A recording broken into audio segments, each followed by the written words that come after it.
En el mes de junio estamos llegando a término la serie que tiene que ver con el libro de Hechos. Hemos realizado distintas reflexiones, distintas prédicas. Nos quedan simplemente un par de domingos y estamos terminando con el libro de Hechos.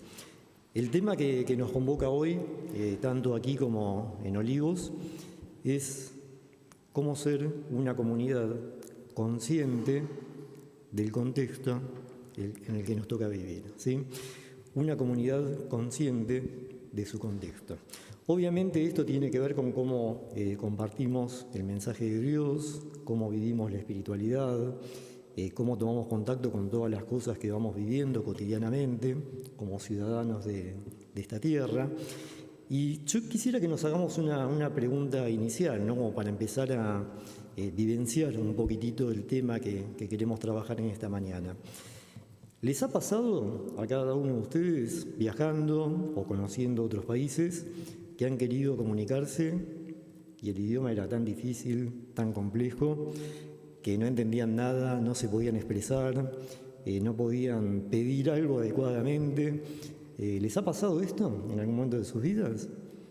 Bueno, yo creo que sí, creo que a todos, en mayor o menor medida, nos ha pasado algo de esto, ¿no? Uno se siente mal, se siente como perdido, ¿no? Como que no entiende lo que está pasando, qué hacer, cómo reaccionar. Bueno, yo quisiera que podamos compartir la reflexión de hoy pensando en esto. Muchas veces nos puede llegar a pasar lo mismo a nosotros como cristianos a la hora de querer compartir el mensaje más importante que tenemos, que es el mensaje de la palabra de Dios. Muchas veces lo hacemos en términos, en formas, con palabras, con actividades que muchas veces del otro lado no se entienden, no motivan, no disparan la atención.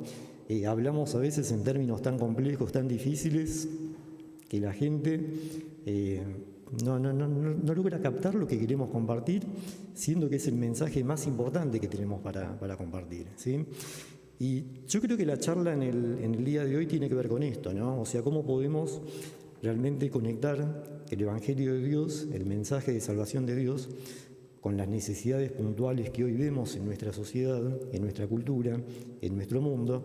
Y bueno, cómo podemos hacer ese puente para poder estar hablando de cosas que hoy son pertinentes, cosas que hoy Dios tiene una respuesta concreta para dar, pero muchas veces nos pasa como que estamos hablando en idiomas distintos, ¿no? Como que estamos sintonizando canales diferentes y no podemos establecer ese diálogo en el cual podemos compartir profundamente la palabra de Dios.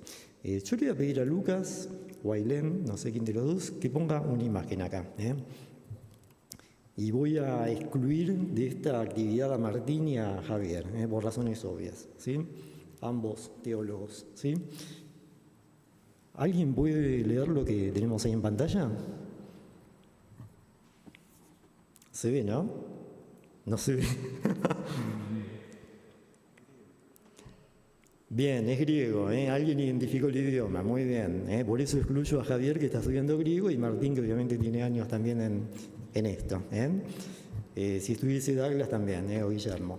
Estudiamos en el seminario esto, sí, es el texto que hemos leído hoy, es el texto que leyó Lidia.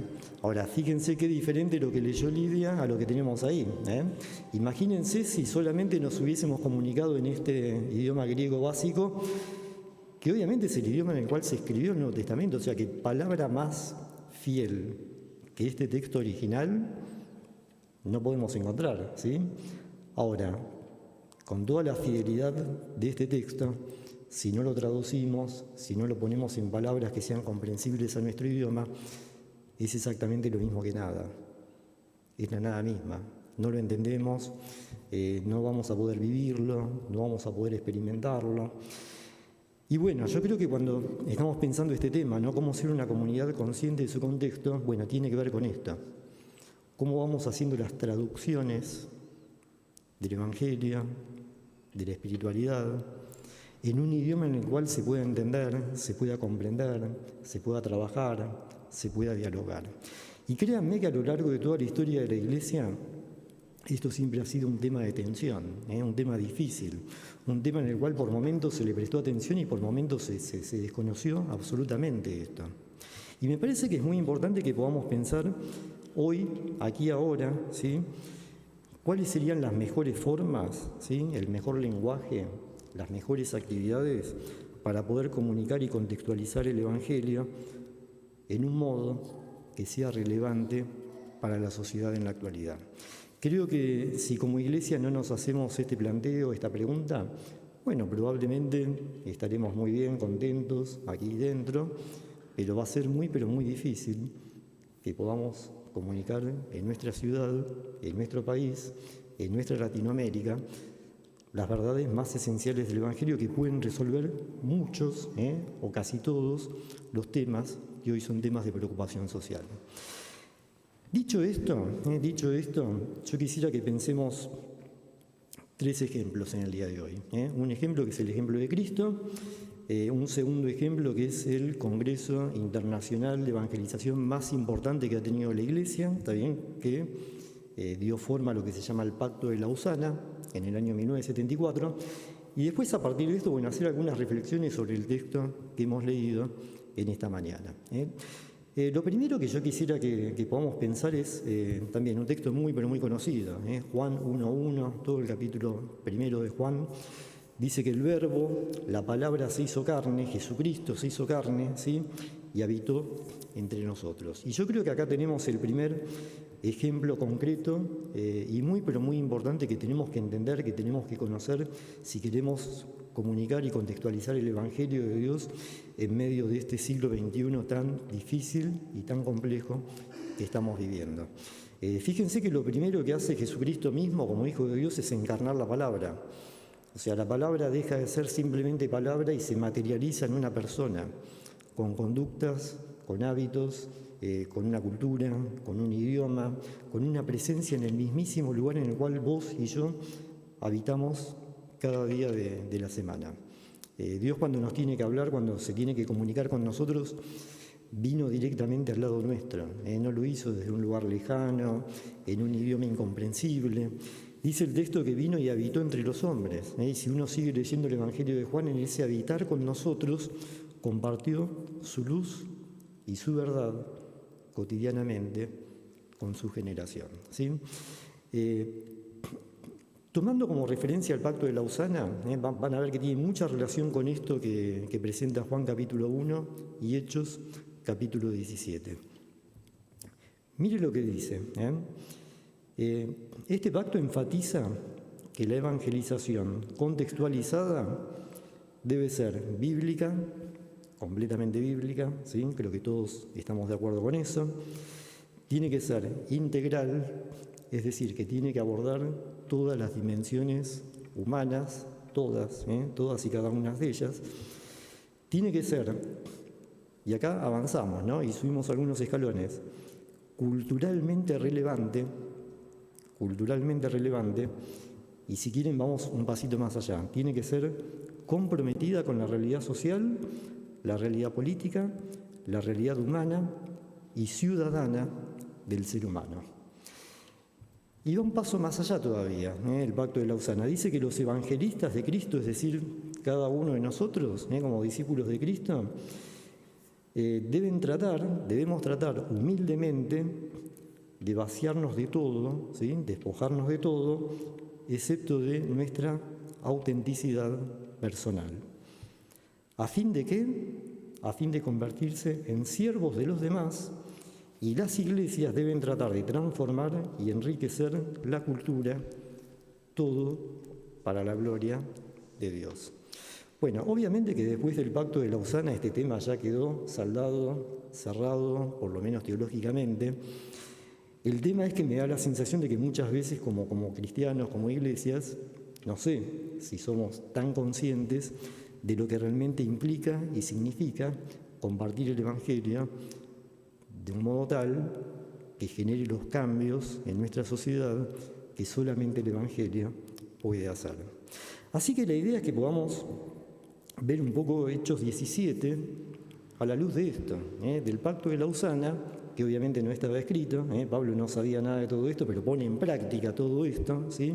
Es más, el Congreso de Lausana se basa en Juan capítulo 1, en todo el libro de Hechos, y que podamos pensar en nuestro día a día, bueno, ¿qué de nosotros? ¿Qué de nosotros? ¿Cómo compartir la fe? ¿Cómo dialogar en términos espirituales?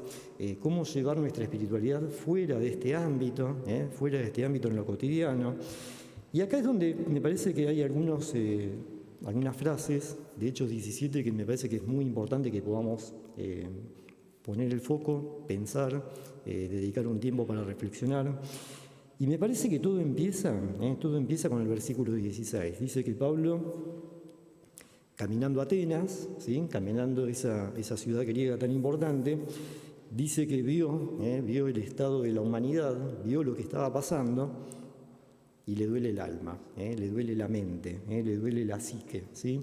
Le duele lo más profundo de su corazón. Y acá la pregunta que yo me hago es esto, ¿no?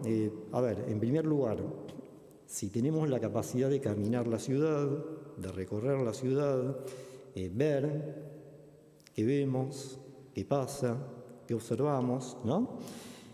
E inmediatamente hacernos esta pregunta, ¿qué sentimos ante lo que vemos? Primero ver si estamos viendo algo.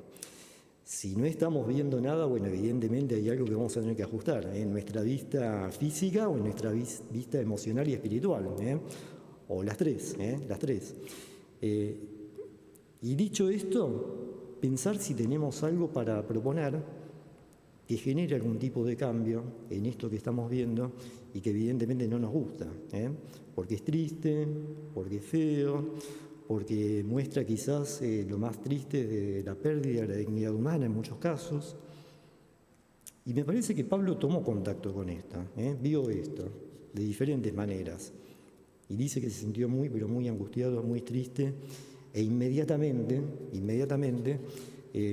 empieza a compartir lo que él entiende que es una alternativa para poder solucionar todo esto. Y ahí es donde tenemos, creo que una de las exposiciones de Pablo más brillantes de todo el Nuevo Testamento, por algunos factores que yo quisiera compartir con ustedes en esta mañana. Creo que lo primero que hace Pablo es conocer justamente dónde estaba parado, dónde estaba caminando. Atenas no era una ciudad más de todas las ciudades griegas que él venía recorriendo. Atenas, podríamos decir que históricamente, desde nuestra perspectiva hoy, es uno de los tres pilares sobre los cuales se funda la sociedad occidental, tal como la conocemos en la actualidad. Sin Atenas no tendríamos el mundo tal como lo tenemos hoy, Oriente y Occidente. Siempre me gusta compartir con mis estudiantes, ¿no? de filosofía, de psicología, que la sociedad occidental ha tenido tres pilares fundamentales. Uno es la cultura griega, la otra es el derecho romano, ¿sí? Y la tercera es el cristianismo, con sus virtudes y con sus defectos. Bueno, Pablo era plenamente consciente de esto, Y cada palabra que afirma, cada gesto que tiene, cada actitud que él pone en práctica, era comprendiendo el lugar donde estaba predicando la palabra y también teniendo muy en claro que había cosas que él tenía que compartir, que no las iba a dejar de compartir y que iba a buscar la mejor manera de dialogar en relación a esto que era tan importante para él. Y fíjense que acá aparecen dos grupos de filósofos, los epicúreos y los estoicos. Los epicúreos eran filósofos más ligados al ámbito de la teología, de la reflexión espiritual. De hecho, eran filósofos que no creían en la resurrección, por ejemplo.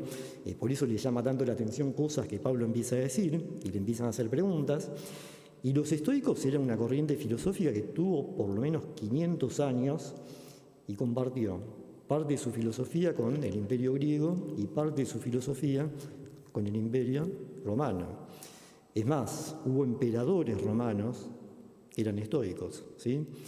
Y Pablo tiene esta capacidad de ponerse a dialogar con estas personas tan importantes en el ámbito intelectual y cultural de Atenas. Y a mí lo que me llama la atención es esto, ¿no? Qué habilidad que tiene Pablo que siendo un rabino, ¿no?, tan estructurado, tan formado, digamos, en una espiritualidad judía que muchos rabinos no pudieron cambiar, ¿no?, que no pudieron, digamos, actualizar en función de las demandas culturales de su época, bueno, Pablo nos muestra que sí se puede, y que se puede hacer de una manera magistral con el poder y con la gracia de Dios. Y una de las cosas que a mí me llama mucho la atención es esto, ¿no? Pablo, sabiendo todo lo que sabía, teniendo la autoridad espiritual que él tenía, no impone. No dice, a ver, acá estoy yo, me tienen que escuchar, ¿sí? No, se pone a dialogar con estos filósofos y va haciendo preguntas, me parece que aplica mucho el método socrático, para los que saben algo de filosofía. Obviamente Pablo conocía esto, ¿sí? Y empieza a hacer preguntas. Y en esas preguntas los filósofos, como buenos filósofos, se motivan, se interesan, empiezan a hacer más preguntas, ¿sí? Y yo creo que el punto relevante acá es dos cosas. Pablo empieza a responder cosas que los mismos filósofos le preguntan. Y me parece que esta es una clave para poder compartir el Evangelio también en el día de hoy.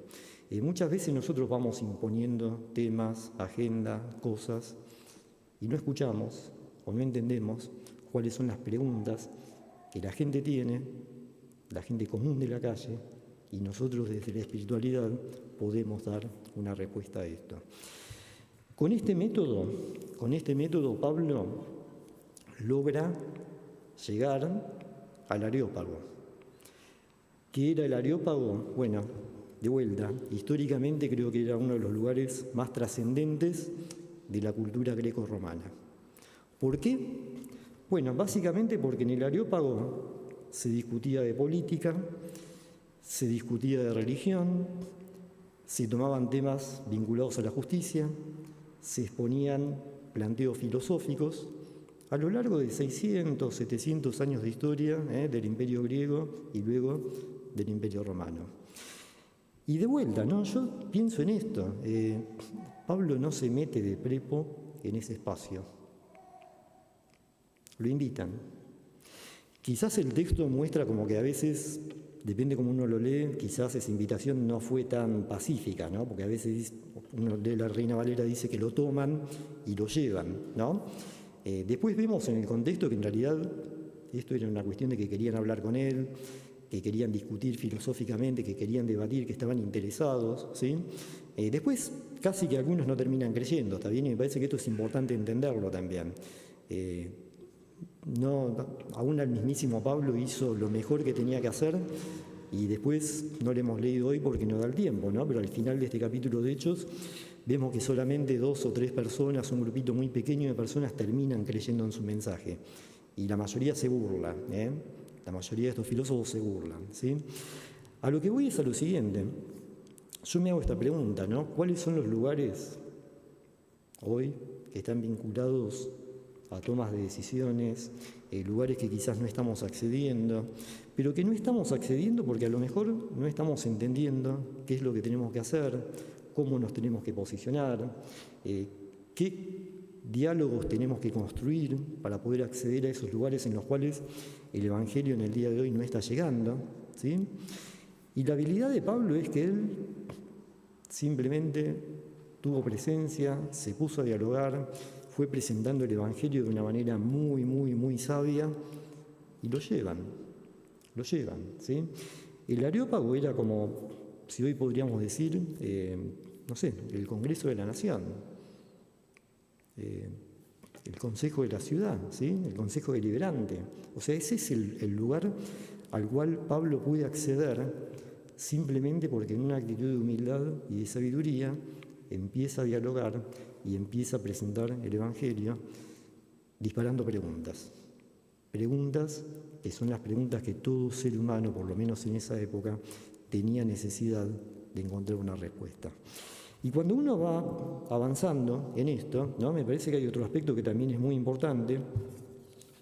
Quisiera leerlo el texto, ¿sí? El versículo 19 dice, que lo llevaron a Pablo a una reunión del Areópago y le dicen, ¿se puede saber qué nueva enseñanza es esta que usted está presentando? Preguntaron, porque nos presenta usted ideas nuevas, ideas que nos suenan extrañas, y queremos saber realmente qué significan, ¿no?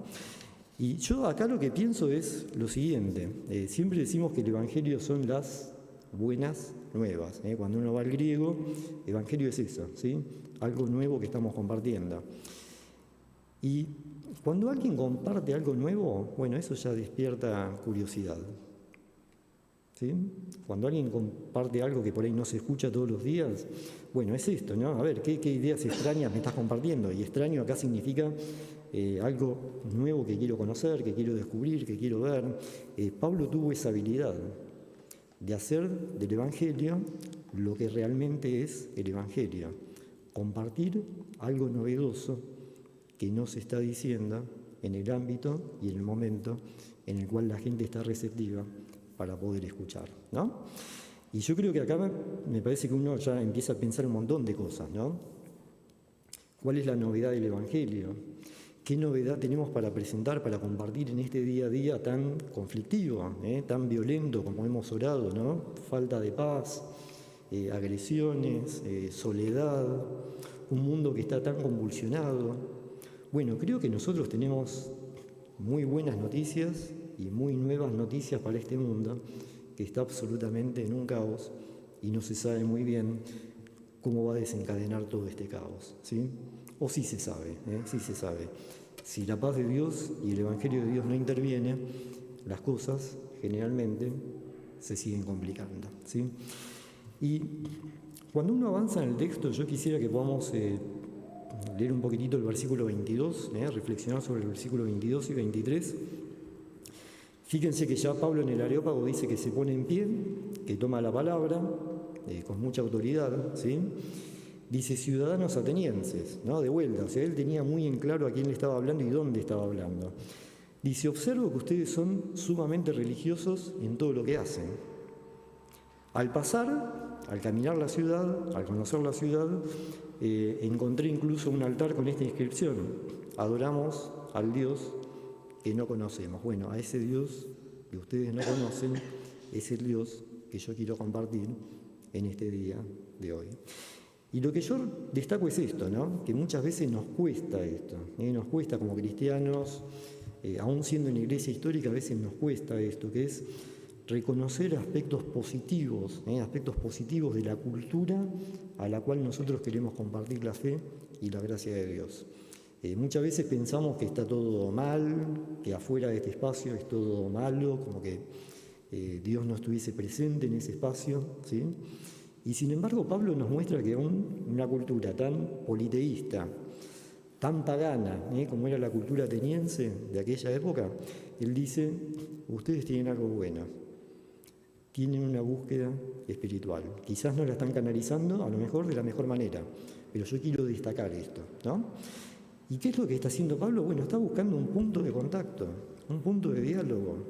O sea, no se está peleando con la gente, está diciendo, yo identifico esta inquietud en ustedes. Bueno, yo tengo algo para compartir que tiene que ver con esa inquietud religiosa, cultural, filosófica, que para ustedes es importante.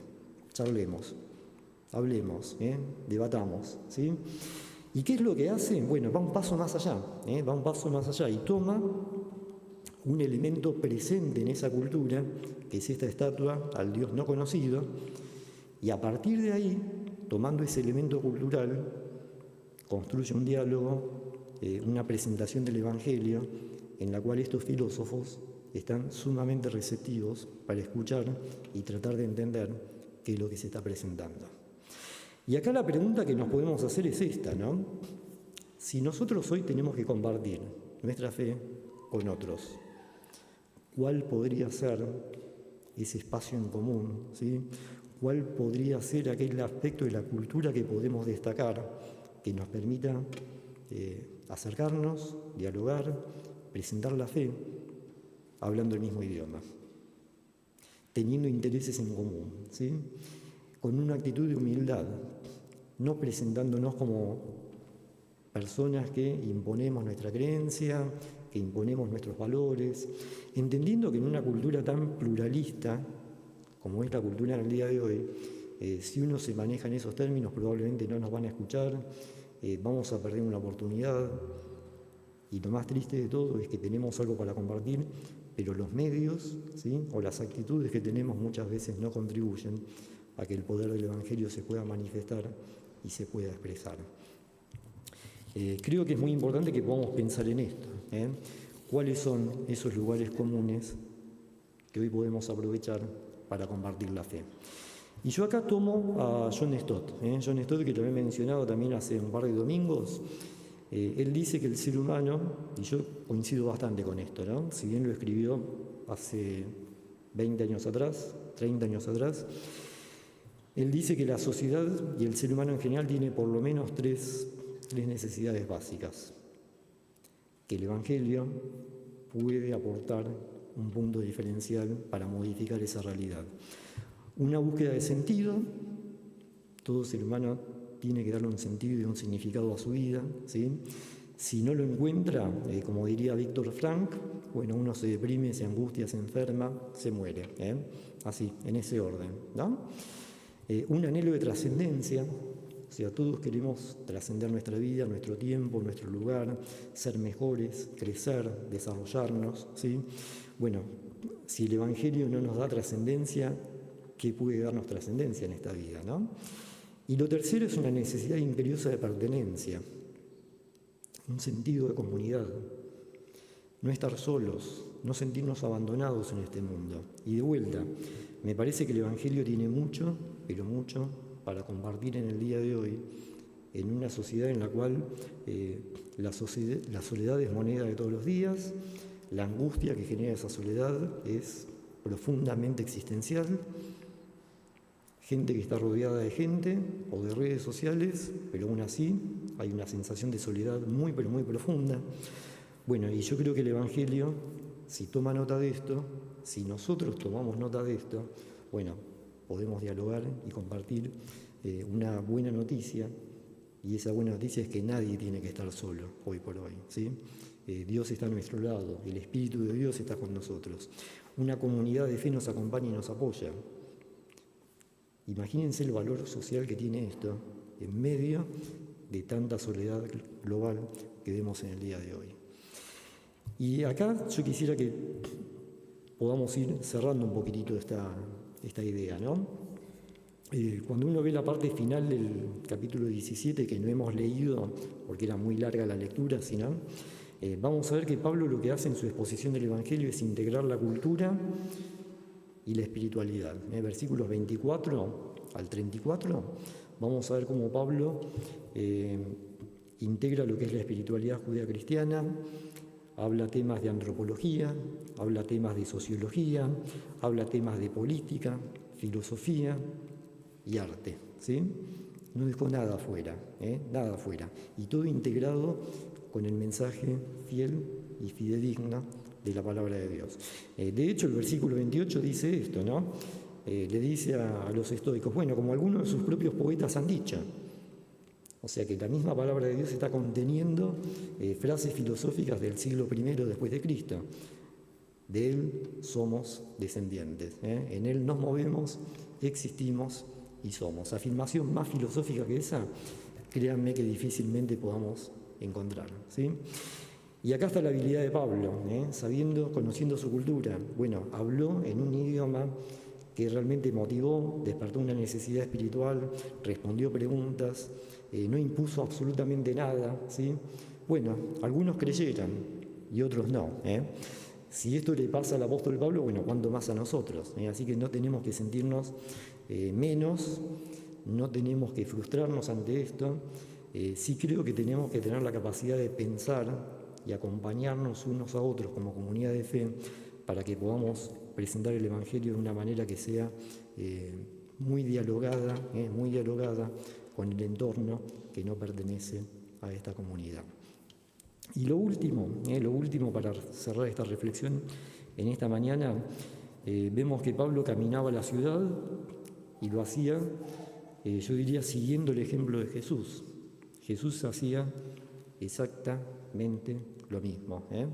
En los evangelios vemos que Jesús no se encerraba, recorría, conocía la vida urbana, hablaba con la gente, estaba con aquellos que nadie quería estar.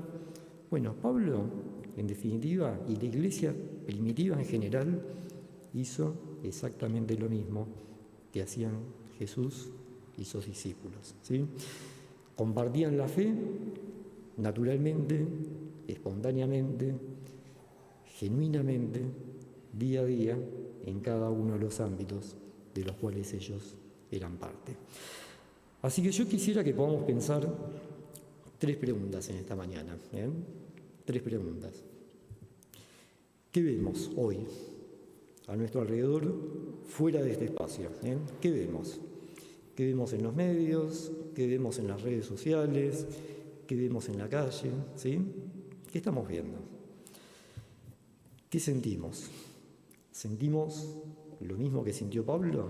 Dolor, angustia, una necesidad de hacer algo, ¿sí? O no nos pasa nada, nada nos conmueve, ¿sí? Miramos para otro lado, o nos sentimos tan pequeños que decimos, no puedo hacer nada. Bueno, podemos hacer mucho, con poco podemos hacer mucho, ¿sí? Y entonces la pregunta es esta, ¿qué queremos hacer ante esta realidad que estamos viviendo, ¿sí? Hemos orado, primer paso, orar es el primer escalón, después tendremos que ver cómo podemos compartir nuestra fe, cómo construir mejores vínculos, ¿sí? Cómo dialogar en relación a esto, cómo presentar este espacio, cómo presentar este espacio para que mucha gente que no lo conoce pueda conocerlo y pueda entender qué queremos compartir, qué queremos comunicar, qué queremos transmitir en cada una de nuestras actividades. Creo que a través de esta actividad que es Open House, tanto en Olivos como acá, bueno, me parece que tenemos una oportunidad genial para establecer estos puentes, estos puntos de contactos con la cultura, para que podamos abrir las puertas de esta comunidad, abrir las puertas de este espacio, que nos conozcan, conocer a otros y a partir de ahí poder poner en práctica todo lo que hemos estado trabajando en estos domingos en la serie de Hechos de los Apóstoles. Creo que una de las primeras cosas creo que lo dijo Guillermo, ¿sí? Me parece que fue Guillermo, ¿no? que lo planteó en una de las primeras reflexiones. Hechos se sigue escribiendo, Hechos de los Apóstoles se sigue escribiendo y lo seguimos escribiendo vos y yo, todos nosotros cada día. Así que el desafío en esta mañana, el desafío es muy simple y es muy concreto. No tenemos que ser teólogos, no tenemos que ser filósofos, no tenemos que ser pastores. Simplemente tenemos que tomar estos principios y aplicarlos naturalmente como nos salga, como nos salga. Y seguramente con la gracia de Dios nos va a salir muy, pero muy bien. Si uno tendría que sintetizar todo lo que hemos charlado hoy, bueno, ¿qué hizo Pablo? Bueno, Pablo sirvió a su generación con mucha humildad, con mucha gracia, con mucha paciencia, ¿sí? Dialogó, debatió, no impuso nada, compartió humildemente su fe y sobre todas las cosas amó a Atenas, amó a las personas que vivían en esa sociedad del mismo modo que Jesús lo amó y lo rescató a él, ¿sí? Simplemente eso, ni más ni menos. Servir, dialogar y amar. Yo creo que si todos nos concentramos en esto, bueno, vamos a ir generando espacios, actividades, diálogos que nos van a permitir compartir la fe de una manera contextualizada, pertinente y significativa a las necesidades que todo ser humano tiene en el día de hoy. Nos tomamos un tiempo para orar, ¿les parece? Mientras el grupo de adoración se acerca, para terminar con un espacio de adoración. Creo que estaría bueno que podamos expresarle a Dios nuestras dudas, nuestras inquietudes, nuestras necesidades, nuestros miedos, ¿sí? Y ponernos en manos de Él, simplemente ponernos en manos de Él para que Él nos use y que podamos compartir el Evangelio de Dios, sirviendo, dialogando y amando como Él nos ama.